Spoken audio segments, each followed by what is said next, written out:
brand new urgent information just in from the National Hurricane Center. Hurricane Milton has exploded in strength. It is now a major hurricane already, a Category 3 storm. It's got the entire Gulf of Mexico to gain in intensity. It is forecast to take an incredibly dangerous path. You can see it right there. Tampa, St. Pete, Clearwater, Fort Myers, Naples, all within its cone. Seconds ago, the National Hurricane Center issued a special forecast advisory. This is something it rarely does. That in and of itself gives you a sense of how urgent this is. So let's get right to CNN meteorologist Derek Van Dam. Derek, this new information, what are you learning? Yeah, John, we're facing down a monster. The potential here exists for a second major landfalling hurricane in less than 2 weeks.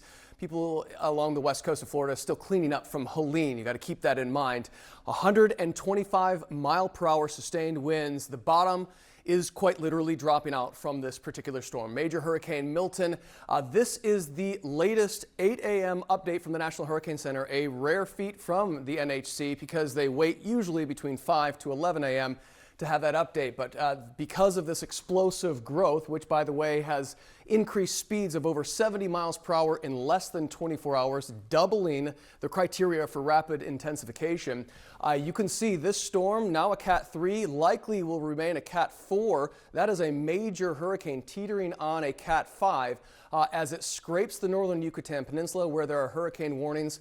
But of course, we are focusing our attention on what will be a landfalling major hurricane late Wednesday into the day on Thursday. This is new issued from the National Hurricane Center. And this shading of purple from Pinellas to Sarasota to Lee County, that is a major hurricane wind strength that is in the forecast from approaching major hurricane Milton, I should say.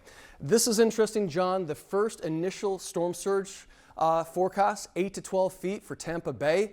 That actually exceeds what Helene brought, which was a record storm surge for the area. In just one more time, Derek, when are you forecasting landfall? Has the landfall update changed? The updated time, probably from overnight when people were following this yesterday, is a slower arrival time. So late Wednesday into early Thursday morning. That's when we anticipate landfall from this storm. Hurricane Milton has just exploded in strength overnight and now a major Category 3 hurricane and headed for Florida's west coast. Tampa's mayor is warning residents to make a plan now to leave. And moments ago, the National Hurricane Center issued a rare special forecast advisory about all of this. Joining us right now is Michael Brennan. He's the director of the National Hurricane Center. Thank you so much for joining us. How dangerous is this storm, Michael? It's extremely dangerous, and we've seen Milton explosively strengthen this morning, now Category 3, expected to be a dangerous hurricane as it approaches Florida on Wednesday. We've now got storm surge and hurricane watches in effect for much of the west coast of Florida. Hurricane watches likely to go into the interior and over to the east coast later today, and we're going to see significant life-threatening impacts from surge, wind, and flooding rainfall start to play out in Florida beginning overnight Tuesday night, Wednesday, and into Wednesday night and Thursday. This is an unusual track for a hurricane. This is not the type of thing that we see very much. Can you talk about the areas in Florida? And I know the entire West Coast needs to be alert right now, but the areas that are particularly vulnerable.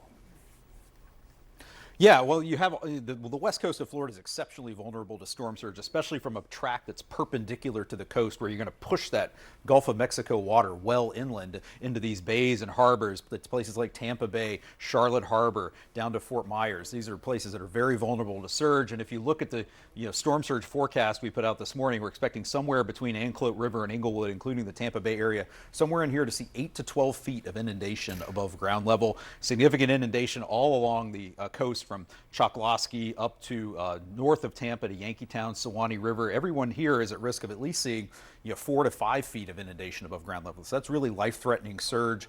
That's why we've got evacuations that are starting in many of these coastal communities this morning. You've got today, Monday, tomorrow, Tuesday to get to a safe place. You're going to want to be in your safe place by sundown tomorrow. How fast is this moving? Because speed is also part of the equation when it comes to the damage from these storms.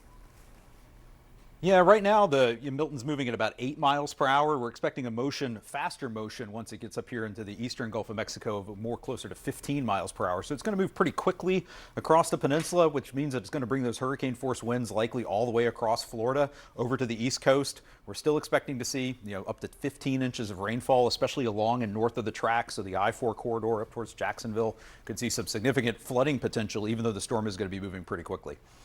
Michael Brennan, director of the National Hurricane Center. You got a lot of work ahead of you. A busy, busy, busy couple of days. Thank you so much for taking the time.